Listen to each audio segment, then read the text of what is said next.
Hi everyone, welcome back to another video from Trading for Beginners. In this video, I'm going to show you how to secure your Exness account. If you want to protect your money from hackers or unauthorized access, then you can easily secure your Exness account by following the correct step. First of all, launch open a web browser and type in exness.com in the URL box and search. Once you end up in the official homepage of Exness, go ahead and click on the sign in button at the top right and log into your account by entering your credentials. Once you're inside the home page after logging in, go ahead and click on your profile icon at the top right corner and click Settings. Under Settings, go to the left hand corner and click on Security. Inside the Security tab, make sure that you have a strong password to gain access to your exness.com account.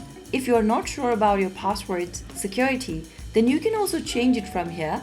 Click on the Change button on the right corner and enter the new password you want to secure with. Repeat the new password once again and click Confirm. If you're happy with your current password but you want extra security, then you can scroll down and look for Two-Step Verification tab. Make sure that you've enabled two-factor verification. If you want to change your verification method, click Change right next to the Verification Method tab. From here, you can select your two-factor authentication methods. You can use push notifications, authentication app, phone number, and email. The most recommended out here is the push notification option. Let's click on that and click Next. Now, you'll be able to see this QR code displayed on the screen.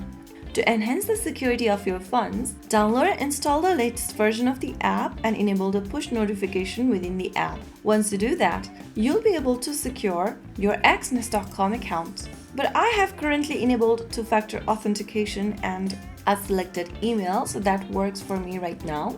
But if you ever want to enable two-factor verification, then this is where you can look. So that is how it's super easily done. If you found the video helpful, don't forget to like, share, and subscribe to our channel.